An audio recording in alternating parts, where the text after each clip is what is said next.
মুসা নবী ডাক দিয়ে বলে, এটা আপনি কি করলেন?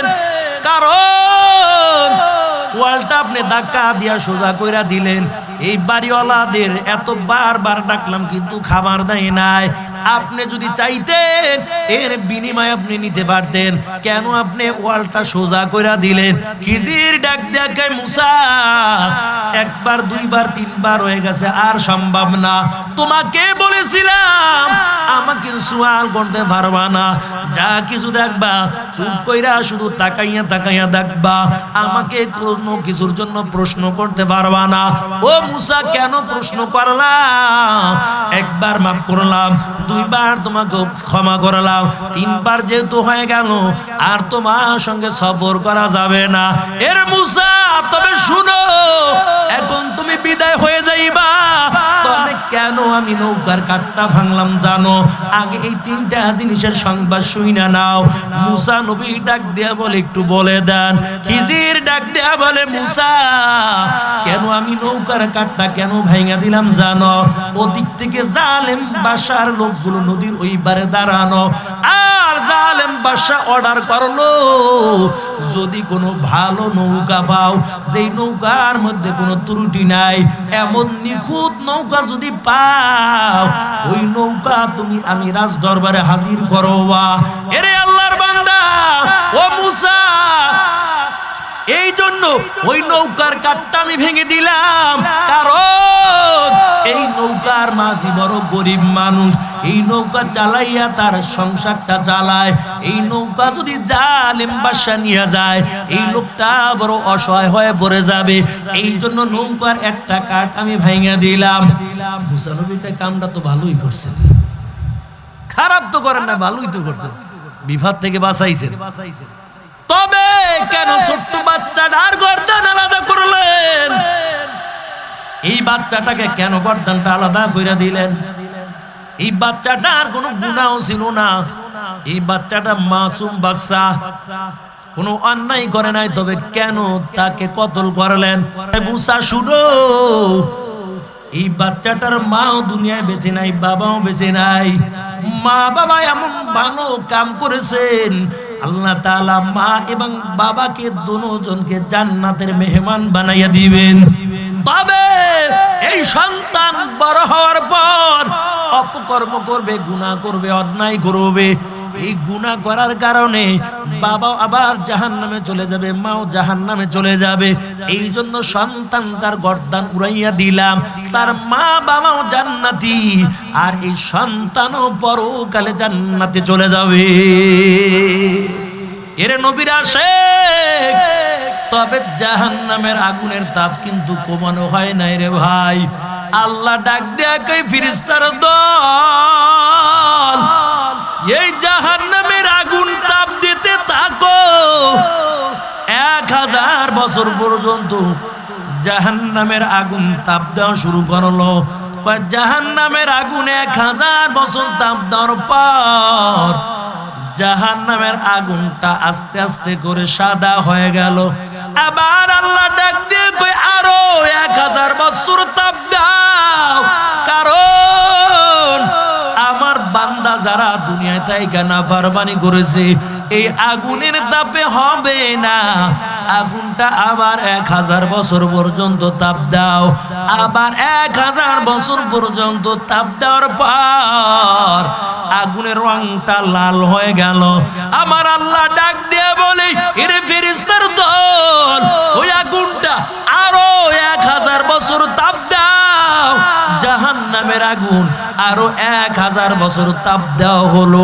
জাহান্নামের আগুন আবার 1000 বছর পর্যন্ত তাপ দেওয়ার পর ওই জাহান্নামের আগুন এখন কালো অন্ধকার হয়ে গেছে। এর নবীর উম্মতের দল, কিয়ামতের ময়দানে আল্লাহ যাদেরকে জাহান্নামের মধ্যে ফালাইয়া দিবে, আল্লাহর নবী বলেন, দুনিয়ার আগুন হাতে লাগলে হাত জ্বলে, পায়ে লাগলে পাও জ্বলে যায়। ওই জাহান্নামের আগুনের এত তাপ, ওই জাহান্নামের আগুন যদি কোনো বান্দা তার শরীরে কোনো অঙ্গে লেগে যায়, কয় এমন কি পুরা শরীর সহ তার কলিজা পর্যন্ত জ্বলে পড়ে তারপর সারকার হয়ে যাবে। এরে মুমিন, ওই জাহান্নামের আগুন থেকে মালিকের কাছে ক্ষমা চাও, আল্লাহর কাছে যদি খাঁটি দিলে তওবা করে নাও, আল্লাহ তাআলাও জাহান্নামের আগুন থেকে তার খাঁটি বান্দাকে মুক্তি দিয়া দিবে। ওই দিন একজনে আমার কয়, হুজুর আপনারা খালি ওয়াজ করেন জাহান্নাম অন্ধকার, জাহান্নাম অন্ধকার, জাহান্নামের মধ্যে তো আগুন থাকবে, তো অন্ধকার হয় কেমনে? চিন্তা করছেন বুদ্ধি কত দূর যে খাটাইছে। নামাজ না পড়লে যে গুনাহ হয়, এদিকে বুদ্ধি খাটায় নাই, বুদ্ধি কোথানে যে খাটাইছে। কই জাহান্নামে যদি ফালায়, জাহান্নামে আগুন জ্বলবে, আগুন তো অন্ধকার হইতে পারে না, এখন তো আগুন জ্বললে এখন তো আলো থাকবে। আমি কইলাম, আরে আপনি তো ওই রাসূলের হাদিস জানেন না, জাহান্নামের আগুন তাপ দিতে দিতে রাসূল বলেন জাহান্নামের আগুন এখন অন্ধকার, কিচ্ছু দেখা যায় না। আহা, আল্লাহ মানুষদেরকে জাহান্নামের আগুনে জ্বালাইবে না। যারা কালেমা জীবনে একবার পড়ছে, একবার, এক সময় না এক সময় জাহান্নাম থেকে আবার উঠাই ওই বান্দাকে আবার আল্লাহ তাআলা জান্নাতে দিয়ে দেবে। যার গুনার পাল্লা যত ভারী হবে সে তত বেশি জাহান্নামের আগুনে জ্বলবে। এই জন্য গুনাহ থেকে বাঁচবো, গুনাহ থেকে বাঁচবো। নেক করতে পারি নাই, তারপর গুনাহ কাছেও যাব না। একটা গুনাহ থেকে যদি বেঁচে থাকি, একটা গুনাহ সামনে পড়েছে, এই গুনাহটা আমি করলাম না, গুনাহটা থেকে আমি বেঁচে রইলাম, 1000 নফল নামাজ আদায় করলে, 1000 রাকাত নফল নামাজ আদায় করলে যে সওয়াব, একটা গুনাহ থেকে বান্দা ফিরে থাকলে আল্লাহ এর চেয়েও বেশি আমলনামায় সওয়াব দান করে দেয়। আমগো তো মন ভালো না লাগলে যে গুনার আসরে যে বই, টিভিটা সাইডে একটু গান শুনি, নাইলে চায়ের দোকানে বই বই একটু গান শুনি, মন ভালো লাগে না, এই জন্য এই গান শুনে মনটার একটু শান্তি দেই। আরে বাবা না, একটু কোরআন তেলাওয়াত সাইরা দেন। এই কোরআন এত মধুর, যত শুনবেন তত মজা, যত শুনবেন তত মজা। শুধু তাই নয়, যত শুনবেন তত মজা। কিয়ামতের ময়দানে কোরআন নিজের আপন হইয়া, বন্ধ হইয়া আপনাকে আমাকে আল্লাহর জান্নাতে ঢুকাইয়া দিবে। রাসূল সাল্লাল্লাহু আলাইহি সাল্লাম বলেন, মাইয়িতকে কবরের মধ্যে রাখার পর এই কোরআন যুবক বেশে, সবল না, যুবক বেশে মাথার কিনারে দাঁড়াবে। মুনকার নাকির আসবে সুয়াল করার জন্য, মান রব্বুকা, তোমার রব কে? তখন এই কোরআন বলবে সুয়াল করতে পারবা না। মুনকার নাকির বলবে, কে তুমি কবরে বাধা দাও? এই কোরআন বলবে, আমি হলাম কালামুল্লাহ, আল্লাহর কালাম। দুনিয়ার জমিনে বান্দা আমারে বন্ধু বানাইছে, বান্দা আমাকে বুকের মধ্যে জড়াইছে, দুনিয়ার জমিনে বান্দা আমাকে ভুলে নাই, এই কবরের মধ্যে আমি বান্দাকে ভুলবো না। কতক্ষণ থাকবা? নাহনু আউলিয়াউকুম ফিল হায়াতিদ দুনিয়া ওয়া ফিল আখিরাহ ওয়া লাকুম ফিহা মা তাশতাহি আনফুসুকুম ওয়া লাকুম ফিহা মা তাদউন। এই কোরআন বলবে দুনিয়ার জমিনে আমাকে বন্ধু বানাইছে, আমিও আজকে তার বন্ধু হয়ে গেলাম। শুধু তাই নয়, যতক্ষণ পর্যন্ত তাকে জান্নাতে না ঢুকাইব ততক্ষণ পর্যন্ত আমি তার বন্ধু হইয়া সাথে থাকব। এখন চিন্তা করেন, কারে বন্ধু বানাইবেন, কাকে বন্ধু বানাইবেন চিন্তা করে দেখেন। অথচ এই কোরআন থেকে আজকে আমরা দূরে সরে গেলাম। এর নবীর উম্মতের দল কোরআনকে বন্ধু বানাইব। আল্লাহ নবী জানায় মাথার কিরানায় সফল বেশে কোরআন দাঁড়িয়ে যাবে। মুনকার নাকির আবার চলে যাবে ডান দিকে সুয়াল করার জন্য। ডান দিকে তাকাইয়ে দেখবি সবল একজন যুবক মুনকার নাকিরকে বলবে সুয়াল করতে পারবে না, আমি তার বন্ধু। মুনকার নাকির বলে, কে তুমি? কবরের মধ্যে আমাকে সুয়াল করতে বাধা দাও। ওই ডান দিকের যুবক দাঁড়াইয়া বলবে, আমি হলাম তার নামাজ। দুনিয়ার জমিনে আমাকে বান্দা বন্ধু বানাইছে। শীতের দিন কষ্ট করে উযু করে মসজিদে যাইয়া জামাতে নামাজটা আদায় করেছে। দুনিয়ার জমিনে বান্দা আমাকে ভুলে নাই, আজকে কবরের মধ্যে আমি এই বান্দাকে ভুলবো না। আবার মুনকার নাকির চলে যাবে বাম দিকে। আমার মন গড়া কথা না, হাদিসের কথা আপনাদের শুনাইতেছি।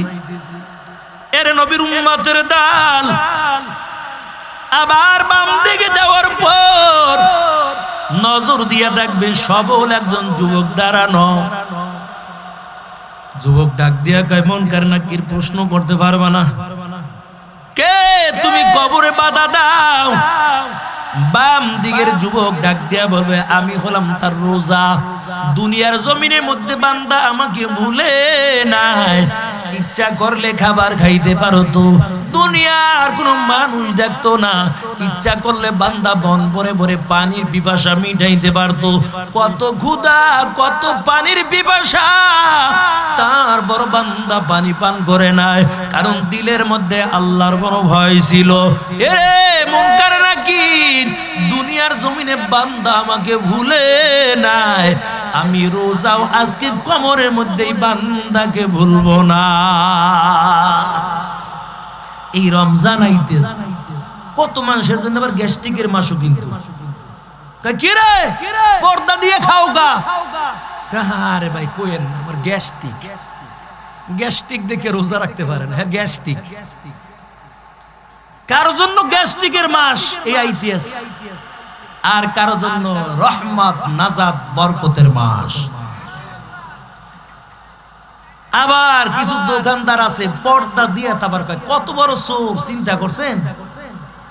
ও নিজে তো রোজা রাখে না, আবার আরেকজনের গুনার কাজ করার জন্য পর্দা লাগাই নিস, খা পর্দার ভিতরে ঢুকাইয়া আল্লাহ কিয়ামতের ময়দানে সুঙ্গের মধ্যে ঢুকাইয়া তারপর জাহান্নামের মধ্যে দেবে। পর্দা দিয়ে তার দোকানে খাওয়ায়, আর দুনিয়ায় গজব শুরু হয়ে যাইব। ডাক দিলে কয়, আমার দোকান ভাড়া আপনি দেবেন? রমজানে আশেপাশে দোকান হোটেল বন্ধ থাকে, ও দোকানে পর্দা দিয়ে খাওয়ায়। রমজানে পর দেখবেন ওর বউ অসুস্থ, নাইলে ওর কিডনি একটা গেছে গা, নাইলে ডাইরেক্ট পাতলা পায়খানা শুরু হয়ে গেছে। যা কামাইছে তার দ্বিগুণ নামে গেছে। ওই টাকার মধ্যে কোনো বরকত নাই। হালাল পথে উপার্জন করবা, আল্লাহ তাআলা এর মধ্যে বরকত দিয়ে রাখবে। আল্লাহর একজন বান্দা রাত্রে স্বপ্নে দেখি, কে জানি আইসা তারে বলতেছে, এই আল্লাহর বান্দা, তুই অভাবে আছো, তোর চিন্তা করা লাগবে না। ওই জায়গায় 10 দিরহাম আছে, ওই 10 দিরহাম যাই নিয়ে আয়, তবে এর মধ্যে বরকত নাই। সকালবেলা বিবি রেখে, এই বিবি, স্বপ্নে দেখলাম অমুক জায়গায় 10 দিরহাম আছে, তবে ওর ভিতরে বলে বরকত নাই। বিবিও কেমন দিনদার, তাই স্বামী যেই জিনিসের মধ্যে বরকত নাই ওই জিনিস আনার দরকার নাই।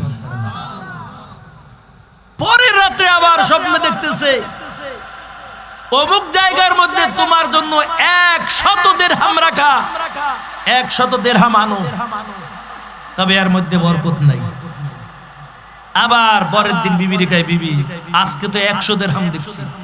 বিবি কয়, দরকারে না খাইয়ে মারা যাবো, তারপরও যেই জিনিসের মধ্যে বরকত নাই ওই জিনিস আমার ঘরের মধ্যে ঢুকানোর দরকার নাই। আর আপনি আর আমি কইলে কি কইতাম? সমাজের মধ্যে কত হাজী সাহেবের আছে, টাকা কিছু লইয়ে সুদে লাগায়, ইনকাম টিনকামের কোনো পথ নাই, এই টাকা কটা লাইরে সাইরে একটু সংসার চালাই, সুদে লাগাইয়ে তারপর সংসার চালায়। আহা, হারামের মধ্যে কোনোদিন আরাম নাই। এর নবীর উম্মতের দল বিবি ডাক দিয়া বলে, স্বামী আমার, যেই জিনিসের মধ্যে বরকত নাই ওই জিনিস আনারও দরকার নাই। স্বামী বেচারা ডাক দিয়া বলে, বিবি, তবে আমাদের ঘরের মধ্যে তো কোনো খাবার নাই, কেমন করে খাবারের ব্যবস্থা করব? বিবি ডাক দিয়ে বলে, স্বামী আমার, কোনো চিন্তা করা লাগবে না, কারণ আল্লাহ তাআলা খাবারের ব্যবস্থা করে দিবে। আমরা নতুন মুসলমান হলাম, আল্লাহ তাআলা আমাদের খাবারের ব্যবস্থা করে দিবে। আল্লাহর বান্দা যুবক সকালবেলা ডাক দিয়ে বলে, রে বিবি, আমি কাজে বের হয়ে গেলাম, আমি আমার মালিকের কাজ করে তারপর খাবার আনবো। বান্দা মসজিদে যাইয়া আল্লাহর ইবাদত বন্দেগী করলো, এমনকি মালিকের কুদরতি পায় সেজদা দিয়া কাঁদে। সন্ধ্যা হয়ে গেল, কই খাবার নাই। বাড়িতে আসার পর বিবি ডাক দিয়া কয়, স্বামী আমার, কেমন মালিকের কাজ করছো, মালিক কি খাবার দেয় নাই, বেতন দেয় নাই? আল্লাহর বান্দা যুবক ডাক দিয়া বলে, বিবি না না, আজকে যে মালিকের কাজ করলাম, মালিক এখন পর্যন্ত আমার বেতন দেয় নাই।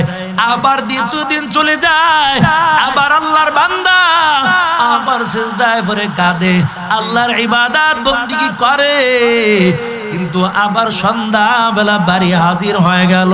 বিবি ডাক দিয়ে বলে, স্বামী কেন খালি হাতে আসছো? আমার স্বামী ডাক দিয়া কয়, বিবি আজকে যেই মালিকের কাজ করলাম, আমার মালিক আজও আমাকে বেতন দেয় নাই। তবে এমন একজন মালিকের কাজ করি, যেই মালিকও কোনোদিন আমার বেতন না দিয়া পারবে না। নতুন মুসলমান হইছে তো, আবেগ দিলের মধ্যে, এমন করে করে 2 দিন 3 দিন 4 দিন চলে যায়, ঘরের মধ্যে কোনো খাবার নাই, কষ্ট করে দিন চালায়। বান্দার যে এই জায়গার মধ্যে চেষ্টা শেষ হয়ে যাবে, ওই জায়গা থেকে আল্লাহর দেওয়া মাত্র শুরু হবে। 1 দিন 2 দিন 3 দিন 4 দিন হয়ে গেল, আল্লাহর বান্দা আজকেও আবার ইশার নামাজ পড়ে বাড়ির দিকে রওনা।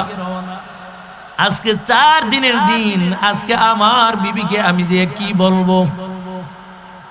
তবে যখন বাড়ির দিকে চলে যায়, দিলের মধ্যে এমন খেয়াল নিয়ে চলে, আজকে আমার বিবির কাছে কি বলবো, না জানি আজকে বিবির কাছে আমি বড় লজ্জা ভাই। আল্লাহর বান্দা বাড়ি যাওয়ার আগে আগে একজন আল্লাহর বান্দা এসে ডাক দেয়, বলে, ও বাড়িওয়ালার দল, বলো বাড়ি কে আসো? মহিলা পর্দার ভিতর থেকে আওয়াজ দিয়ে বলে, আমার স্বামী মালিকের বাড়ি কাজের জন্য গেছে, এখন পর্যন্ত আসে নাই। আল্লাহর বান্দা ডাক দিয়া বলে, তোমার স্বামী যেই মালিকের বাড়ি কাজ করে, ওই মালিক তোমাদের বেতন নিয়ে আমাকে তোমাদের বাড়ি পাঠাইয়া দিছে। আল্লাহর বান্দি সুন্দর কইরা পোলটাটা থইছে, হাতে নিয়ে রাইখা দিছে, দেখতেছে এই পোলটা একটু শক্ত শক্ত দেখা যায়, তবে কিছুই বলে না। আল্লাহর বান্দি নিয়া এক জায়গার মধ্যে রাখছে, দেখি কে নাকি দিয়ে গেল, স্বামী আসুক বাড়ি, তারপর দেখুন। এমন সময় রাত্রবেলা এশার নামাজের পর স্বামী বাড়ি হাজির। বিবির দিলের মধ্যে বড় আনন্দ, স্বামী বাসারা দেখে বুঝে ফেলেছি কিভাবে রাজ্যের তো আনন্দ। বিবি আনন্দ কি লিগা? কই আজকে আর খাবারের কোনো কষ্ট নাই, কষ্ট দূর হয়ে গেছে। আপনি যে মালিকের কাজ করেছেন, ওই মালিক আজকে আপনার বেতন নিয়ে তারপরে এক আল্লাহর বান্দার দিয়ে আমার বাড়ি পাঠাই দিস। যুবক কয়, কে পাঠাইলো তোমার কাছে খাবার? কই থেকে আসলো? কোন মালিকের কাজ করি? তোমাকে কে দিয়ে গেল? আমি তো জানি না, আমি এখনো পোলটা খুলি নাই, ওই যে ঘরে এক কোনায় রাইখা দিলাম। আল্লাহর বান্দা কয়, দেখি পোলটার মধ্যে কি আছে। যখন পোলটাটা খুললো, দেখে পুরো একটা স্বর্ণের টুকরা, পুরো পোলটাটা ভরপুর হয়ে আছে। আল্লাহর বান্দা যুবক ডাক দিয়ে বলে, বিবি আমি তো ওই মালিকের কাজ করলাম, ওই মালিকের ইবাদত করলাম, দুনিয়ার কোন মানুষের বাড়ি কাজ করি নাই। আমি একমাত্র মসজিদে ঢুইকা আল্লাহ তাআলার ইবাদত বন্দেগী করলাম। আরে অনেক সময় আমরা কথায় কথায়, আরে আল্লাহ কি তোমার ঘরে এনে খাওয়ান দিয়ে যাইবনি? চেষ্টা তো করা লাগবে, করতেই হবে। তবে আল্লাহ চাইলে ঘরের মধ্যে আইনা দিতে পারে। মুসা নবীর উম্মতদের আল্লাহ খাওয়াইছে না, মান্না ওয়া সালওয়া কুলু মিন তাইয়্যিবাতি মা রাযাকনাকুম। আল্লাহ তাআলা দুই পদের হালুয়া আসমান থেকে খাবার নাজিল করে পাঠাইছেন জিবরাইলের মাধ্যমে, মান্না ওয়া সালওয়া। মুসা নবীর কওমের এত সুন্দর জান্নাতি খাওয়ার পর একদিন কয় মুসা, আমরা আর একই খাবার খাইতে চাই না, আমরা এখন চাষবাস করে কামাই করে তোমার খাবো। তাই কই মুসা নবীর উম্মতদের তো আল্লাহ তাআলা খাওয়াইছে। আল্লাহ কেন বুড়ো হয়ে গেছে নাকি? আল্লাহ ইচ্ছা করলে আপনাকে আমাকেও খাওয়াইতে পারে। আল্লাহ উসিলা দিয়ে খাওয়াবে, তবে আল্লাহ যদি চায় কোন উসিলা রাখবে না, বিনা উসিলা দিয়ে আল্লাহ তাআলা বান্দারে খাওয়াইতে পারে। এর নবীর আশিকের দল। এই জন্য সামনে রমজান মাস, দোকান বন্ধ রাখবো, হোটেলগুলো বন্ধ রাখবো। কোন বেরোজগার আসলে জুতার বাড়ি দিয়ে তারপর সরাইবেন, জুতার বাড়ি দিয়া। কারণ রমজান তো এমন একটা দামি মাস, রমজান হলো রহমত মাগফিরাত নাজাতের মাস। আল্লাহ তাআলা এই রমজান মাস দিয়া বান্দার জীবনে গুনাহগুলো ধুয়ে মুছে পুরা বান্দার আমলনামাটা নেকি দিয়া ভরপুর করে দেয়। এর নবীর আশিকের দল। এই জন্য রমজান মাসে রোজা রাখবো, রমজান মাসে তারাবির নামাজ আদায় করব। তবে রমজান মাসে 3টা কাজ বেশি বেশি করব, আর 3টা কাজ ছেড়ে দিব। 1 নাম্বার, 3টা কাজ আমরা করব না, তার মধ্যে 1 নাম্বার আমরা গীবা শিকায়ত করব না, 2 নাম্বার গালিগালাজ করব না। কারণ কত রোজারা দেখা যায় সারাদিন রোজা রইয়াও চায়ের দোকানে বইয়া বইয়া তারপর গীবাত করতে থাকে। 1 নাম্বার মিথ্যা কথা বলবো না, 2 নাম্বার গালিগালাজ করব না, 3 নাম্বার গীবাত করব না, আর 3টা কাজ বেশি বেশি করব। 1 নাম্বার কোরআনের তেলাওয়াত। কারণ রমজান মাসে যদি কোরআন বেশি বেশি তেলাওয়াত করতে পারি, কয় অন্য মাসে একটা হরফ পড়লে 10টা নেকি, রমজানে যদি পড়তে পারি আল্লাহ তাআলা একটা সওয়াবকে বাড়াতে বাড়াতে আল্লাহ 70 গুণ বেশি দান করে দিবে। কোন আল্লাহর বান্দা যদি একটা নফল ইবাদত করে, অন্য মাসের একটা ফরজের সমান সওয়াব আমলনামায় দিয়া দেবে। আর কোন ব্যক্তি যদি রমজান মাসে একটা ফরজ আদায় করে নেয়, আল্লাহ তাআলা অন্য মাসে 70টা ফরজ আদায় করার সওয়াব দান করবে। এই জন্য এরা যুবক ভাই ও বুড়া বাবাজিরা, পর্দার আড়ালের মা বোনেরা, কয়দিন আর দুনিয়ার জমিনে বাঁচবো। হতে পারে এই রমজান বসি কারো জন্য শেষ রোজাও হতে পারে, এই মাহফিল কারো জন্য বুঝি শেষ মাহফিল, এই রাত্র বুঝি কারো জন্য শেষ রাত্র হতে পারে। তবে ময়দানে যেহেতু আল্লাহ তাআলা আনলেন, এই ময়দান থেকে কাটি দিলে তওবা করে তারপর বাড়িতে যাব। এর নবীর উম্মতের দল। আমি কোরআন থেকে একটা আয়াতের 1 অংশ তেলাওয়াত করলাম। কোরআনের মধ্যে 114টা সূরা। কয়টা সূরা? 114টা সূরা। আর আয়াত কেউ কেউ বলে 6666টা, বা কম বেশ হতে পারে। 6666 আয়াত যদি কোরআনে হয়, কিয়ামতের ময়দানে একজন কোরআনের হাফেজের জান্নাতটা হবে 6666 তলা। কারণ যে একটা আয়াত মুখস্থ করেছে তার জান্নাতটা একটা তালা হবে, যে 2টা আয়াত মুখস্থ করেছে 2টা তালা হবে। কয় যে সূরা ফাতিহার মধ্যে 60টা আয়াত মুখস্থ করেছে, কিয়ামতের ময়দানে জান্নাতটা 60টা তলা হবে। আর 6666 আয়াত মুখস্থ করেছে, কিয়ামতের ময়দানে বান্দার জান্নাতটাও হবে 6666 তালা। হুজুর এত বড় জান্নাত ঘুরে দেখমু কেমনে? জিবরাইল আমিন কয়, আল্লাহ জান্নাত বানাইলা, এত বড় জান্নাত ঘুরে দেখবে কেমনে তোমার বান্দারা? তাই এত সুন্দর জান্নাত বানাইছো, আল্লাহ তুমি একটু আমার অনুমতি দাও, আমি একটু তোমার জান্নাতটা ঘুরে ঘুরে দেখি। আল্লাহকে জিব্রাইল এটা বানাইছে আমার বান্দার লইগে, তুই ঘুরে দেখতে পারবি না। কই না, আল্লাহ একটু অনুমতি দেন। আল্লাহ কাজা অনুমতি দিলাম। জিব্রাইল আমিনকে আল্লাহ তাআলা 600 নূরের পাখা দান করছে। কয়শো? 600 নূরের পাখা। একটা পাখা দিয়া যদি ওড়ে, 7 আসমান থেকে জমিনে আসতে 1 সেকেন্ড সময় তাও লাগবে না। ইউসুফ নবীরে যখন কূপের মধ্যে ফালাইছে, আল্লাহ তাআলা জিব্রাইল কয়, জিব্রাইল যাও। কূপের মধ্যে ফালাইছে, কূপের নিচে যাওয়ার আগে আগে জান্নাত থেকে একটা পাথর নিয়ে আমার ইউসুফের পায়ের তলে ধরে। তাহলে আইতে কত সময় লাগছে? খালি ফালাইছে, এর ভিতরে জিব্রাইল আমিন হাজির। পাথর দছে, পাথর উপর ইউসুফ নবী দাঁড়িয়ে গেছে। ইউসুফ নবী চোখের পানি